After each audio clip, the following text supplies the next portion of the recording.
Oh, good morning, everyone, and a very warm welcome to ADP's Virtual Business Forum. My name's Tracy Stanton. I'm DVP for Sales at ADP for UK and Ireland, and I'm absolutely delighted to be hosting today's event. The topic today is all around organisational change and how to survive a recession and plan for the future. Before we get going, I hope you all have had time to explore the virtual platform. If not, the platform is open all day, so there's plenty of time after our keynote session to explore. Just as a reminder, there's kind of 4 zones really. There's a finance zone where you can go in and check out the latest predicted finance trends from Gartner. From HR, in the HR zone, you can get some insight around ADP's latest research about what employees are really thinking today. And from a payroll element, there's a payroll quiz to test your knowledge. I'm not sure I'd get too great results in that. But there's also a networking zone, and that's what today is all about. It'll give you the chance to engage with your peers on any of the subject matters that you hear today. So it'll be open for the rest of today. But for right now, I really want to get on to our keynote speaker. And over the last 12 months, we've seen such a tremendous amount of change, in the world, but in the world of work especially. And as restrictions are easing and people are returning to the office, many businesses, including our own, we're just trying to understand what should you be thinking about? What do we do next? And how do we tackle just the next few months ahead? I'm sure, if like me, you've enjoyed over the last few weeks a few lifting of restrictions, visiting family, maybe friends, if lucky enough to get a reservation in a garden and have a meal out, got back to some sport. All small victories in our personal lives, but from a business perspective, predicting what comes next is no easy task. Today's operating environment is in high change. There's unexpected geopolitical events, social events, disruptive technologies, and our competition is making it very difficult for organizations to keep up. And many business leaders like yourselves, and also our keynote speaker, are now asking the question, is my organization ready for the workplace of the future? So I am really excited to introduce today's keynote speaker, who'll be sharing the journey of transforming businesses and overcoming many recessions, actually breaking through at the time of recession and leading on to great success. Recognized as the Businesswoman of the Year by Vitalize, Vice Chair of the Prince's Trust Enterprise Fellowship Programme, Director of the Board of Women of the Year, and Main Director of the Kennel Club. I'm delighted to be joined today by former Dragon's Den investor Jenny Campbell. Jenny, thanks for joining us. Good morning, Tracy, and everyone who's watching. Lovely to be here. Great. So Liz, before I hand over to you, Jenny, I just wanted to give a brief overview. In a moment, I'll just pass over to you, and you're going to kickstart the session by talking about kind of your own journey, some of the challenges and obstacles you've faced, and over many difficult business climates. Then we'll have a bit of a Q&A, and we've got the chat session, right? So please, if you're out there and you've got a question for Jenny, please submit them. We'll deal with those live as we come through. I've got the chat box open down the side. So with that in mind, I'm looking forward to the next hour. I am going to pass over to you, Jenny, to hear your story. Thank you, Tracy. And do you know what I love most in your intro is those words that you use around challenge and change, because that's an environment I love. I actually get a bit bored in what I call business as usual. So that's where I really come alive in that sort of environment. And that's what we're in now, isn't it? So you've asked me to talk particularly about surviving a recession and planning for the future.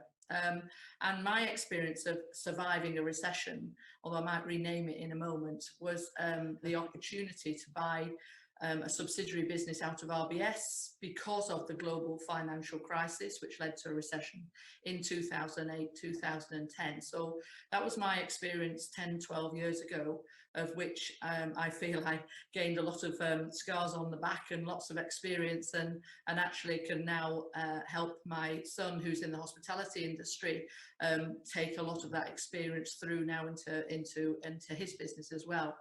So just to start this this presentation, what happened for me, and then I will go back in my journey, is I'd been a career banker for 30 years of my life. I was sitting in a chair as Chief Operating Officer and then subsequently Chief Executive Officer of a subsidiary of Royal Bank of Scotland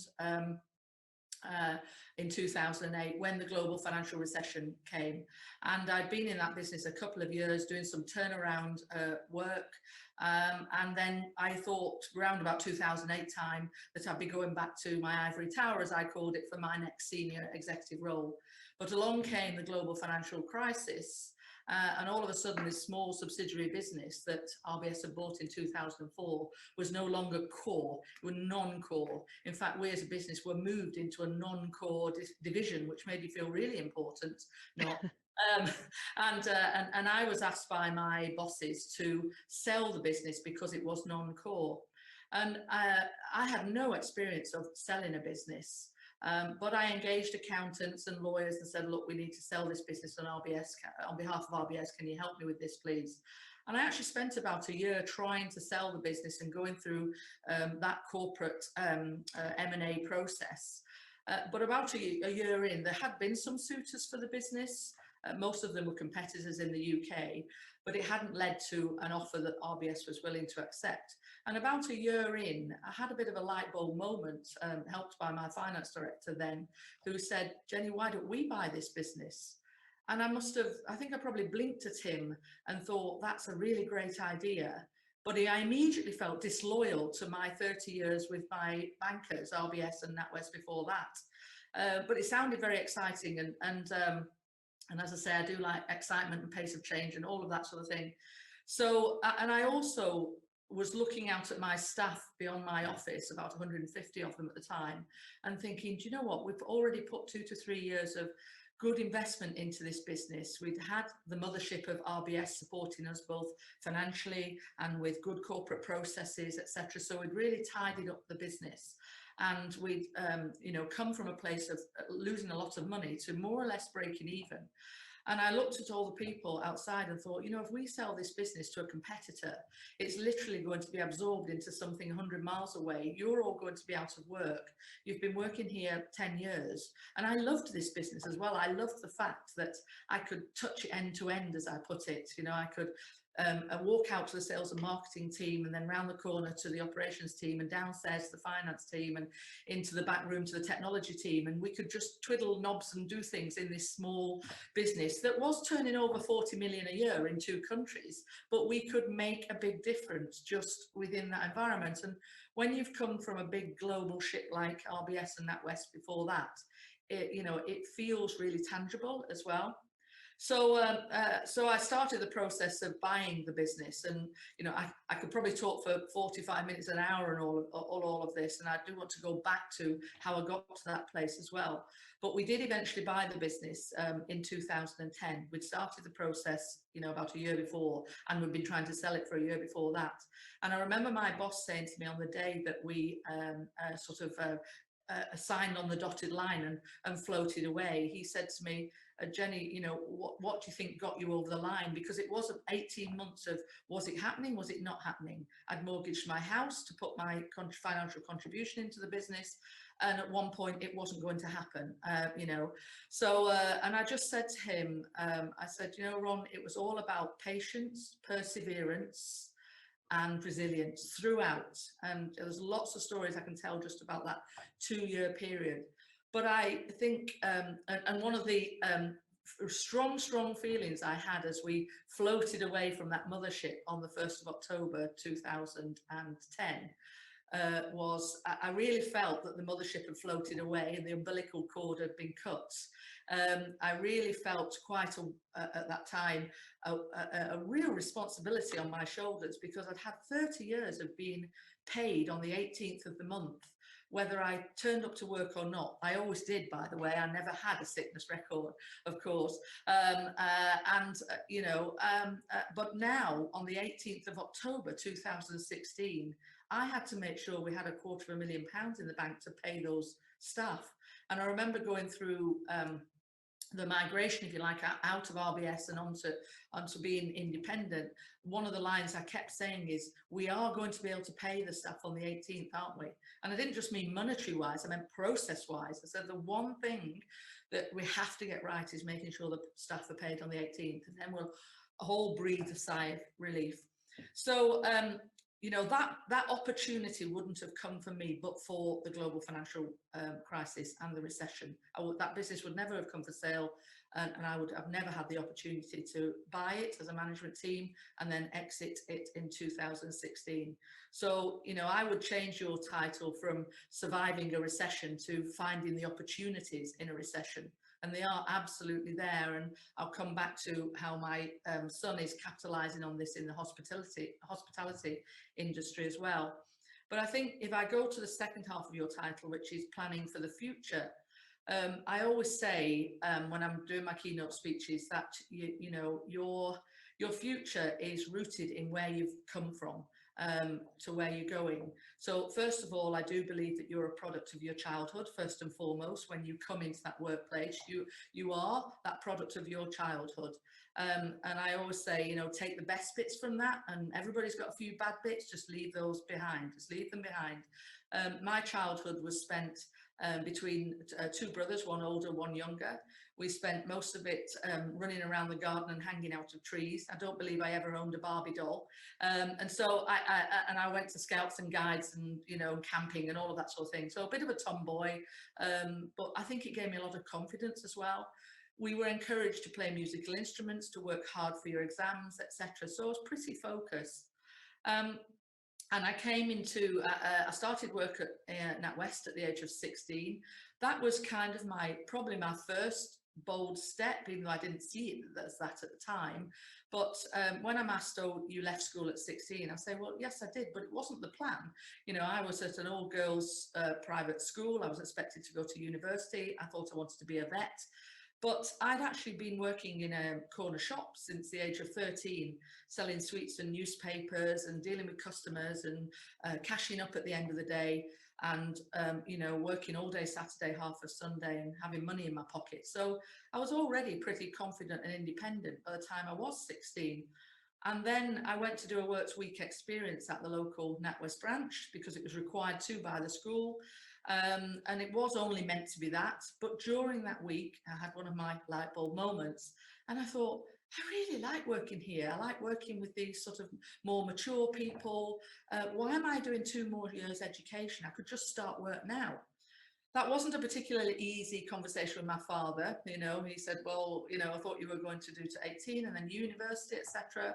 But I said, I just want to go to work now, Dad. And he said, well, that's fine, but the deal is you have to do your banking exams. And so I did. I did my banking exams at night school for the next 7 years. I got some distinctions. And so I still pursued my education, but alongside work.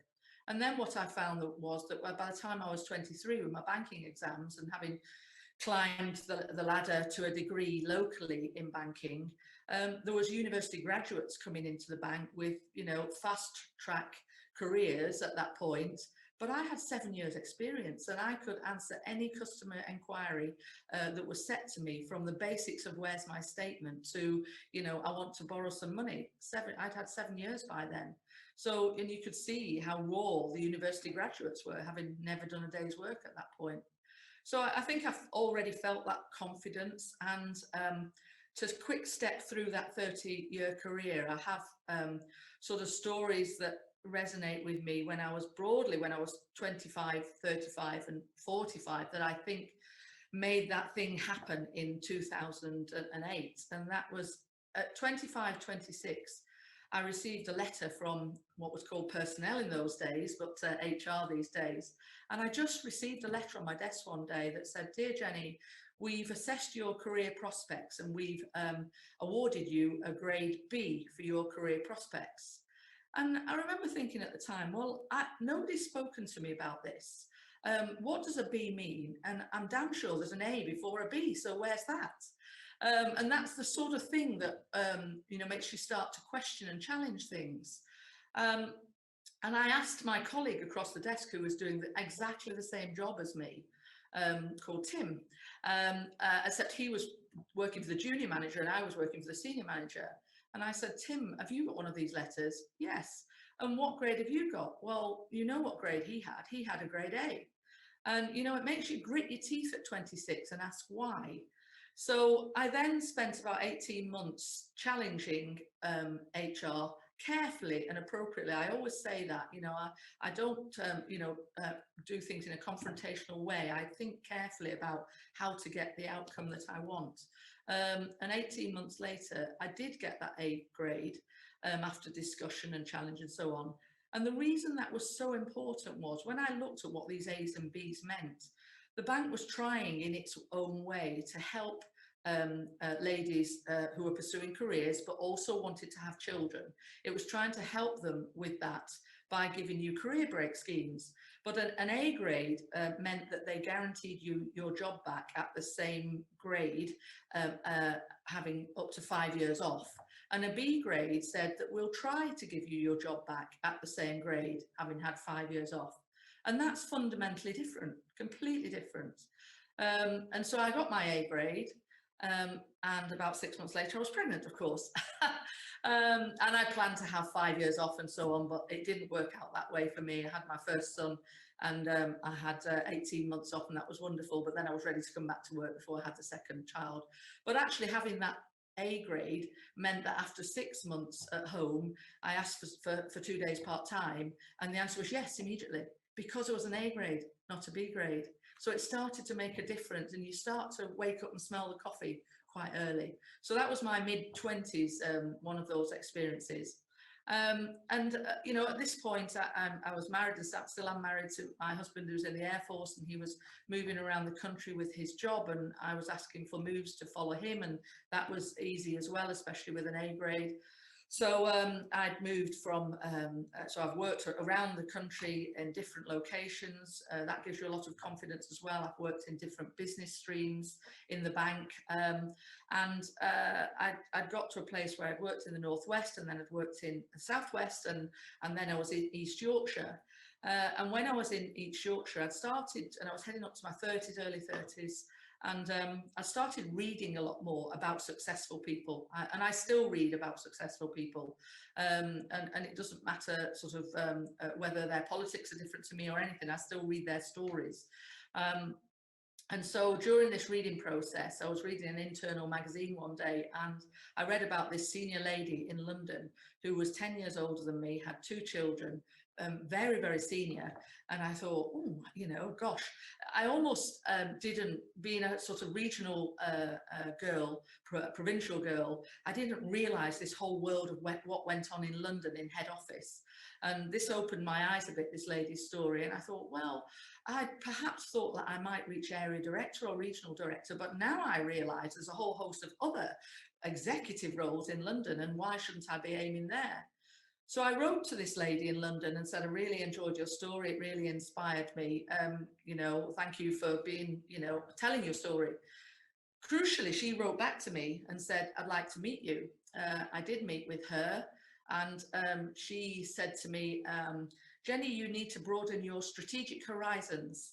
And I remember thinking at the time, I don't know what that means, but it sounds good. And she invited me to London to her department for a 2-week attachment or something. And I went there, and I was traveling from Peterborough on the train, which is a good hour's commute or so to the office. And all of a sudden I was again like a little girl in a sweetie shop thinking, wow, you know, London, you know, big tall office blocks, and, you know, they do really important things here.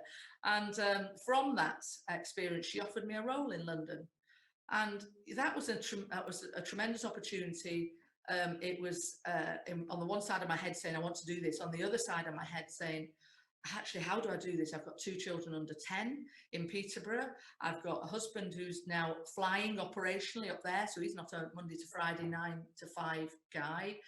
How am I going to juggle this whole thing? But I know I want to do it. And I made that happen. And I got to London, and I did the commute, and I put childcare and support structures in place in order to achieve that. And I landed in London around 97 or so. Initially thought it was wonderful, and after a few months began to think, actually, I'm not sure if I fit here. And why did I think that? Because, this lady had said to me, who was effectively my sponsor, Jenny, I want you to come and work in the heart of the retail strategy unit, because we don't feel as NatWest that we're getting this right in our branch network, and we want you to tell us how it is out there. So that was the basis I've been brought in. But I found within 6 months that they weren't very welcoming of direct feedback, you know, and I do feedback directly. I'm a northern girl and I'll say it how it is. But I found that the head office buildings in London were full of, and excuse my description, but plummy-mouthed men. They didn't like direct feedback from a woman with a northern accent. It just didn't go down very well at all. And I began to think, do you know what, there's an awful lot of, you know, airtime in this head office building, but not much delivery of anything. And I began to miss my customers and miss real banking, etc. And I started thinking about going back out to the provinces, because I didn't feel that these were really where I could make a difference. And I like to make a difference as well. Just as I started looking at that, the RBS and Bank of Scotland takeover came along, and I felt very nervous for a while about what that would mean for us in head office. But when RBS took over NatWest, what I saw happen was this whole layer above me, where I felt it was like wading in treacle, were dispatched out to retirement, and it gave the next layer down, including myself, the chance to thrive. And the executives in Royal Bank of Scotland were an entirely different breed, led by Fred Goodwin. They, you know, wanted to hear how it was. They wanted from people who knew how it was. They wanted to fix things. And a number of us got put into key positions with an opportunity to shine and thrive, and then you would be rewarded. And I was given a very big project to manage for 3 months, where I was undoubtedly being judged and assessed, and I delivered that.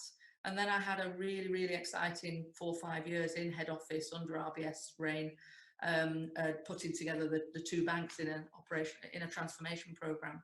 And they say it was the biggest migration program of its time, was the case that was written up at Harvard. So, and then, you know, these things provided stepping stones for other things. I'd been in head office then 4 or 5 years.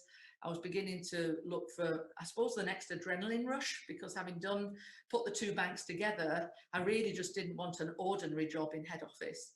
And I saw the role at this subsidiary advertised. It was out in Milton Keynes. I could drive to that. It was quite a long drive. But there was another thing happened in London at the time, the 7/7 bombings. And that had given me quite a jolt, because that happened. One of those bombs went off down in King's Cross Underground at 8:45 in the morning. And 9 times out of 10, that's exactly where I am. But on that day, I was sitting outside a driving centre in Peterborough, waiting for my son to take his theory test. And he'd asked me 3 times to take him. And twice I'd said, no, Mummy's busy. And on the 3rd time, I said, yes, I will. You know, whether I would have been in the exact spot is another thing, but it shook me, and it sort of, you know, made me think I don't really want to be in London anymore. And that's what, you know, that was my stepping stone to the subsidiary business that I went to in 2006. Saw it as a 2-year job, as I said, expected to go back to the ivory tower, but then this thing called global financial crisis came. So about buy the business in 2010. We'd done a lot of hard work in right sizing that business already, so we were independent by 2010. But part of your heading is planning for the future. And you know, I always had an eye on exit. Clearly, you know, I didn't want to be sitting in that business age 60 or 70 years of age. I wasn't going to bring sons and daughters through this business into a family business. And I knew there'd be a right moment for the business to be sold elsewhere. It was very fortunate, the business, to be owned by RBS 2004 to 2010. It would not have survived without RBS's investment in its people and processes and financials. It would not have survived. But by 2010, it was being, I would say, suffocated by that corporateness over it, and it needed to be nimble. And I say at that stage, it needed to retain the corporate standards we've built within it from its original sort of Wild West entrepreneurial state that we inherited, but it needed to be much more nimble in an entrepreneurial environment with its competitors in the UK. So then, you know, we had a 6 years where I had an eye on the exit door. always, and I had plenty of sort of suitors coming towards me as soon as we were independent, because those competitors really wanted to buy us then. So, you know, there was quite a lot of fraternizing, but taking it nowhere at that time, while I built it into a bigger business. I had, you know, one more moment I'll tell you, because I'm so conscious of time and you want to get some Q&As in. But when I bought the business in 2010, the perfect storm was that the RBS wanted to sell it. We were able to buy it at a bargain purchase, as the accountants would put it. Otherwise, we wouldn't have been able to afford it. But they wanted it to go away quietly and, you know, never appear in a red top sort of thing. So we could, you know, we could get it at a bargain purchase. But that was still a significant amount of money that we had to raise. And in 2010, you know, the markets had all crashed. We were not allowed to be funded by RBS. It had to be an arm's length transaction. So I had to find that money somewhere, which was not easy at all. And I went through various beauty parades with private equity companies, and I chose one because I always say to my entrepreneurs today, choose your investors carefully. And I chose this private equity company carefully. But at the 11th hour, when we were just heading almost into concluding the transaction, they turned around and said, actually, we can't do this deal with you. We realised there's a part of the business which was to do with the cash machines that charged people, you know, £1.50 in the corner shop, etc. They realised that although I'd asked them that in the beginning, if it was a reputational issue for them, and they said no, but at the 11th hour it was. And so they pulled out on me. But very quickly, a collective of individuals attached to that business said, we will do this individually as private investors because we really like you and your team and what we see. So we got it over the line, thankfully, with private money, and those private individuals owned 2/3 of the business, and myself and the management team owned 1/3 of the business. And we'd put a business plan to these individuals in the beginning that said, we want to, you know, we're in a good place now, we're not losing money, we're just about breaking even, we believe we can make this highly profitable, but we need to reinvest all the cash we make back into the business in order to grow now. We were in 2 countries, and I wanted to go to more European countries. And so that was all agreed pre-deal. 1 month after the deal, a special board meeting was called, and those private individuals said, well, you know, we agreed to that business plan, we've changed our mind. We actually don't want to reinvest all the cash for growth. We want to milk the business for dividends and sell it on. Oh. And that's quite, you know, a moment when, you know, you've said to your family, I'm leaving my 30 odd years with RBS and my pension scheme, and I'm mortgaged in the house to put my money in this business. And, you know, we're going to take it places. And then I've got my 2/3 ownership investors who've turned around and said, we just want to sell it on. And that was, you know, a very, very difficult place. And the mothership sailed away. So, you know, when you deal with things like that, you can deal with most things. But I just said to my then chairman, so if you want to sell this business on, I suppose I had to call his bluff in a way. And I said, if you're taking your money, then I'm taking my money. And he said to me, no, Jenny, you and the team are an important part of this business. We'll sell the business with you and the team. And I said, no, Chris, I said, I'm taking my money and so are the team. And he said, well, in that case, we better carry on. And I said, in that case, we'll carry on. So there was a meeting of minds at that point. But I also knew that I would be working very hard in the background to remove those investors as soon as I could, because we were not of one mind. But then wasn't the time, because the markets were still very difficult. 18 months later, when the business was performing a lot better and I've been working on some things behind the scenes, then I was able to raise the money to buy those investors out and basically put a big debt package into the business. I fondly called it my big effing mortgage, but at least we owned the business. You know, the management team then owned more than 2/3 of the business, and the rest was a debt package with a little equity kicker. So from 2013, we'd effectively had to rebuy the business and start again. And then we had 3 good years running at the business and opening up in Belgium and Ireland. And, you know, because this is an ADP presentation, you know, we had a lot to deal with in terms of hiring people and getting them onto payroll systems in those countries and dealing with pension requirements and sickness requirements. You know, we had, I don't know if it was ADP at the time, I have a feeling it might have been, but we had really good HR support in each country, which was really important because your business is based upon people. So, 3 years phenomenal growth then. But then, I was personally getting to the point where I thought, I'm getting to mid-50s now. I've been in this business 10 years. I've got it to a great place. But what that business really needed then, we were a little bit constrained by the debt package we had in terms of being able to invest to grow more. And we needed better technology. Technology does become legacy, especially as you grow and grow.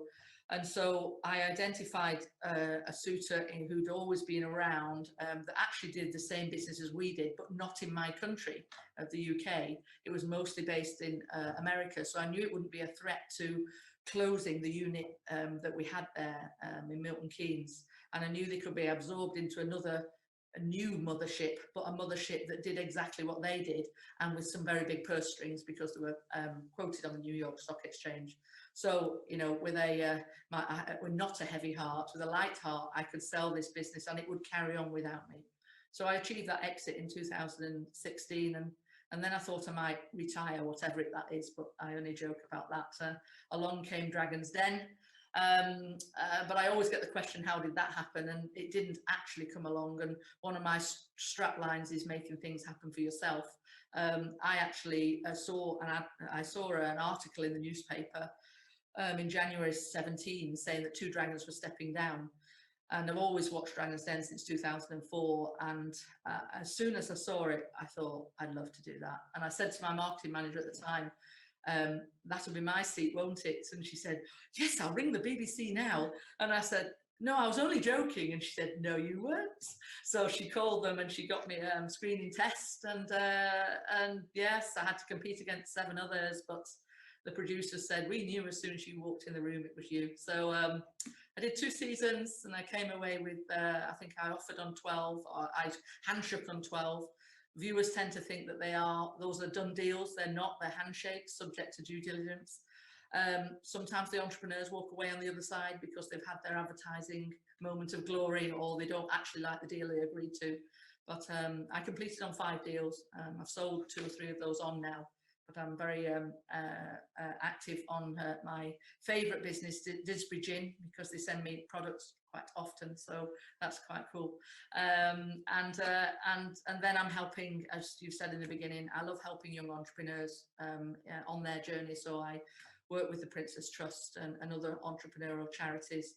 And my 2 sons are both entrepreneurs, and the younger one in construction, and the eldest with a hospitality business and 3 restaurants in London, which has been a very interesting 12 months. Just helping him from the sidelines, but he can do most of it himself. So that's my story, and I'm happy for you to pick over any bits of that or your audience wish to. Yeah, sure. Thanks, Jenny. I mean, it was just great to listen to, and some of the stories back from, the leaving school at 16 and, difficult conversations. I remember myself. So you had me hooked there. I was like, oh, I can remember those difficult ones. But you always just seem to have been like a people person. It's kind of people first, and that being authentic, like being true to yourself, seems important. And one of you mentioned one of your taglines was like make things happen, but there was 2 that's kind of you're known for. There's no such thing as a glass ceiling, just sticky floors, right? Which really resonates. And you've also referenced this, live by corporate standards, but actually think like an entrepreneur. So when businesses, maybe the leaders on the call here, which are thinking about times ahead, or we're in a recession, right? Some people will say we're in a double dip recession, and it's going to take some time to come out. How do those little mantras? How should we think about those little mantras? Any kind of tips and tricks, or anything you can share with us? I think I am very passionate about people, and the first time I really got to hire my own people was when I owned my own business in 2010. But when I went to the business in 2006 and on behalf of RBS, and found a business that was fundamentally broken.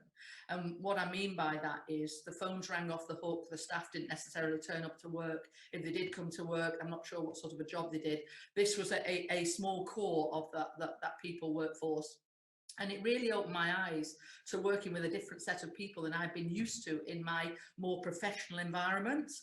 And that was to say back in 2006. And I realized that of this 150 people that were in the business, about 20% of them were, they were almost rotten apples, you know, and I that truly were. I had a night shift at the time, and there was a lot of things went on at night shift that wasn't work, and I can assure you, including selling stolen goods out the back of cars, etc. And I'm a banker from a professional background, and I'm sort of going, how do I deal with that? You know, for the first time in my life, I was taking people through disciplinary processes and actually sacking them. Whereas in the bank, you never sacked anyone.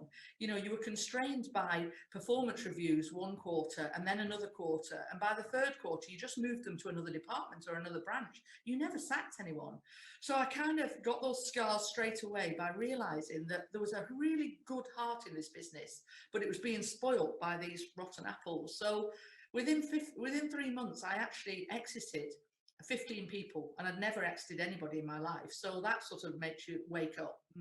Then I start hiring, and I realised what sort of people I do want. You know, they're people, I'm going to say, like me mentally, and you can do, will do that, you know, attitude, but different. I've always learned to get different skill sets in. Yeah. So if I think in the box, I need somebody out of the box, etc. So I started hiring people then, and you know, I had a really good head of HR as well, and we got each other. And I said to Wendy, I said, you know, I said, we recruit for attitude and train for skill. You know, so long as they've got basic maths and English, we'll train. If they've got the right attitude, and as I renamed the business Your Cash in 2010, I used to say they have to have the Your Cash sparkle. You know, it has to be that I want their eyes to sparkle, and they have to have the DNA. And certainly in the early days, I used to second interview everybody that came into the business. We're only a small business, so even people that came into the call centre, I wanted them to feel right, and I do that second interview, and we get it right most of the time. Also, sometimes we'd have them a month, and we just knew that they weren't right, and we tackle that straight away, always fairly. So that taught me to get the right people around you, always, both in the business and in your advice and support structure as well. You know, and I always say you're a long time in work. You spend more hours in work than doing anything else. So love what you do and love the people you work with. You know, I don't want to walk into a business where chins are down. We want to rock and roll all day. And so, yes, I would support my staff. They would always be, you know, looked after in terms of any urgent childcare needs, any parental needs, even, you know, something's happened to the dog at home, and I used to take my dogs into work as well, and they loved it. In fact they'd look for the dogs at my feet as I walked through the door before they'd look at me, and then they sort of go, oh, she's not brought the dogs today. And we'd have parties out on the grass and so on. But it also meant that, you know, they gave back and they worked hard. And so when we had an operational failure and we needed to work till 9 o'clock, they were there. So I do believe in building that family atmosphere. And my eldest son is the same, and he's taken his, you know, his chefs and his service staff and everything through the last 12 months really fairly, and they're still all there for him, and he takes them on a bus to Sussex to pick wild garlic for the restaurants as well. So there's always that fun element. You know, people used to say, well, where do you find these people? I said, do you know what? I would be in a restaurant local to my business and get great service from someone, and there'd just be something resonate. And I would say to that person, you need to work for me. And I meant it. And they would come and see me that week, and if I liked them and they liked, I'd tell them, you know, you need to convert and come and work for me. We're going to have a great time. So yeah, people are everything. You know, they're all about your business. If I was going to say, ADP, come and see me and talk to me about my HR systems, it would be as much about the person in the room, you or one of your colleagues, as it was about the package that you were presenting me. Yeah, for sure. And that employee engagement thing has never been, you know, the example you're giving of your son, in over the last year and throughout the pandemic, what of engagement, employee engagement, has never been more important. But businesses are having to adapt at a cost, and maybe, you know, it's not feasible for them. But as they come out of the pandemic and into the new norm, what do you think those fundamentals should be for those organizations that they should put in place? I mean, it sounds like you were doing a lot of them from the engagement perspective and about having fun at work, but I mean, they should. flexible working, for example. So Yeah, sorry, yeah. go on, Jenny. Look after your people. I mean, I noticed back in the 2000s that people no longer joined corporates for a 30-year career in the pension. I mean, the pensions were watered down and all the other incentives were watered down. And you could see younger people then coming in for a 3 to 5 year job. And young people are much more demanding these days of what they want from their job and their employer. And the flexible working piece, oh my lord, you know, hasn't COVID brought that? And I would have loved that 20 years ago. You know, again, back in '99 when I was doing this commute from Peterborough, you know, I desperately wanted to work 1 day a week from home, and I had to run out of the door at 5:30 for my train. But I got all the frowns from the, you know, the males tutting under their breath as I left, and yet everything was in my bag. And you know, I'd do that work at 9 o'clock at night and bring it in the morning. So, you know, again, here's a massive opportunity now for employers to get this model right for their employees, which is much more flexible working. But don't assume everybody wants to work at home. They will also miss the office and miss people. And so it's finding that hybrid model that really works for people. Yeah, I think flexibility just is a personal definition, isn't it? I mean, I know ourselves, we've been looking at, you know, what's our flexible policy, and then you find yourself going round in a circle. Well, once you put policy around it, suddenly it's not flexible. So how do you manage that? I think we're all trying to kind of charter those waves, as they say. And from it, like I think you mentioned earlier on, obviously you've gone through many years of changing technologies as well, and obviously the last year we're all virtual. But again, any experiences you can share from maybe automation, digitization, can't say that word. Digitization. Thank you. And I practiced that one before today as well, but I can never say it correctly. Any recommendations for businesses in the new norm? The buzzword I keep hearing is phygital. So it's that blend of phygital, physical and digital events, and how organizations are going to need to sort of cross that digital mile. You know, there's a lot of research out there, but any thoughts you've got on it? I think we have to just embrace all the options that there are, whilst maintaining choice as well. You know, we talk about online events, don't we? Don't take everything online such that people are just so fed up of online. You know, let's find a way of doing this in a hybrid way. So big conferences, you know, in the future, I've heard people say there will be some that I want to go to physically because I need to have those side conversations with people, and I don't want to do a breakout on my screen to someone, and I know that's possible, but I need to have those, you know, go physically. And there's other ones where I want to dial in. So we've got to make the technology work for us so that you can give as good as an experience for people dialing in, zooming in or whatever, as those who want to be in there physically as well, because I think that's important. And there's got to be lots of help for people technology wise as well. I mean, we've all found our way, haven't we, over the last 12 months. You know, it's interesting. I said as this all took off over 12 months ago, I'd never heard the word Zoom 12 months ago. You forget, don't you? I'd never heard the word furlough. I had to go and look that up as well. And now it's just norm. But I think we've just got to help people through all of that as well, because we've all, you know, I don't know how you're set up at home or how everybody else is set up at home. Some people they've got it really cool the way they've got it set up and it's dead easy. But I think mine's still a bit of a sellotape and string set up here.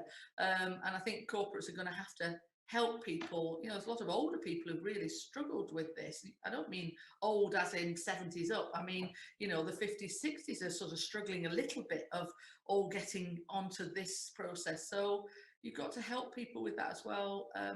Give people lots of different opportunities. Just maybe now's the time.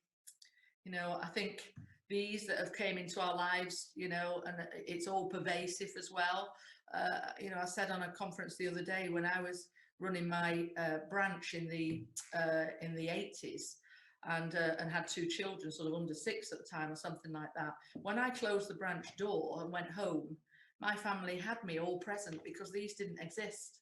And now we have to find, this is now all pervasive it's in our living rooms, it's everywhere we go. How do we find a way that's mentally healthy now to just stop and not feel that people have got to work a 24-hour or follow the sun clock? I think that is really important that we get that right going forward. Yeah, no, for sure. Listen, I've had a question come in Okay. from one of the audience. So you're clearly a proud Northerner, which is great to see. What would you say are the main challenges businesses in the North are experiencing, and how could they use their location to their advantage post-COVID and beyond? Well, thank you. Thank you. Okay, I am a proud Northerner. Thank you, Tom. Yeah. I don't know if you can answer this, probably. I don't know if you're a Northerner and based in the North, and what challenges you see. I mean, I haven't been based in the North for a long time, but I'm delighted to see that, as we discussed before we came on, the elements of business and politics are relocating into northern spheres. So the Treasury to Darlington and Bank of England to Leeds, that's great.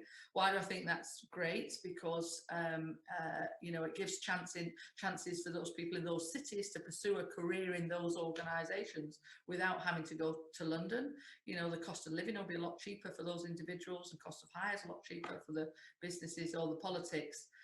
When Tom says, what are the main challenges, I would say, I was saying to someone the other day, you've put it as challenges. I would say, see it as opportunities for you to get involved there in those businesses. My experience of working back in the day in Manchester and Liverpool, and certainly in more recent years, I've interfaced with Birmingham a lot. I would say those cities have got actually a lot of skills and a lot of confidence in how they do things and the way things happen in those cities.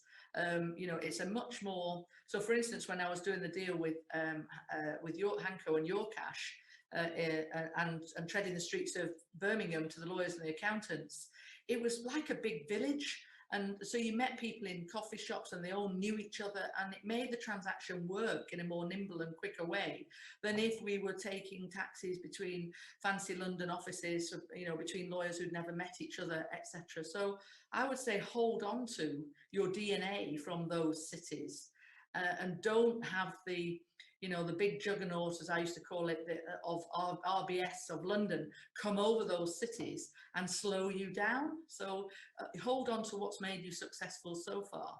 Take the best bits of what comes towards those cities, and show them how it's done. I always, my northernness in London was about, you do a lot of talking, but you don't do much delivery. So shorten those meetings and make sure things are delivered. I think that's great advice. Is he going to come back on and give me a clue as to where he's from? Yeah, Tom, let us know where you're from. But I mean, it is great advice, and I think that you talk about having that positive outlook, but also that awareness for that need for change. So I think we're coming up to our kind of hour. It would be great to kind of hear, I suppose, the headline of this. I am going to change it. So surviving a recession, planning for the future. What are your top tips for maybe organisations on here today that are really now thinking about those next few months and the challenges ahead? Because we're still not in certain times, but I would say, use this time wisely to get ready for the opportunities that are out there, and look and grasp those opportunities. Don't think, oh, we're still in difficult times, and when we get out on the other side, we'll see where we are. You need to say, look, we've survived. We have survived this. We've survived COVID. We've, we're the other side of Brexit, aren't we? Still some challenges in that, but it's beginning to all settle down. So you've got to look out to that horizon now and say, what's there for the taking? I always liken it to the choppy seas. Nobody makes money or makes a business growth plan out of a flat sea. You need to look where the peaks are on the waves and say, what is it we want to do as a business, and how do I get there, and how do I get myself ready for that? Are we ready to embrace that opportunity? And it all comes back to planning, as you said, planning for the future. we could come out of this after 12 months with our chins down. But I think as a country we're in a really good place. I mean, how proud are we of our inoculation program? We can look back and say, as I was saying to someone, a TV researcher yesterday, from my perspective, I don't think PPE was great, and I don't think track and trace was great. But my God, have we got the inoculation program right? So I think we're coming out fighting. We're ahead of the world on this. So let's make the most of that. We're in a good place, but identify those opportunities and start planning to grab them as soon as possible. So make sure all your people are in a good place. That make sure they're excited about the year ahead. We all need to feel excited about the year ahead, not down because we can't go on holiday abroad this summer. Let's find all the exciting pieces and get people reinvigorated and focused on coming out of this, rocking and rolling, as I would say. Love it, love it. Well, listen, I hope everyone on the call has enjoyed this as much as I have. It's been great, really, really great insight. I think we're up on time. It's been really insightful, Jenny. I've really, really enjoyed it, and I'd like to thank you for sharing that insight with us, and obviously our audience for listening and for the questions that came through. Don't forget to, if you want to explore the platform, there's, as I say, the 3 or 4 areas from finance to HR to that payroll quiz that I'm sure we'll all get to 10 out of 10 on. But the networking, which is what it's all about. Go and talk to your peers, talk to your colleagues, see what's happening in their world, and enjoy the rest of your day. Thanks very much, everyone. Thank you, everyone. Thank you, Tracy. Thanks, Jenny.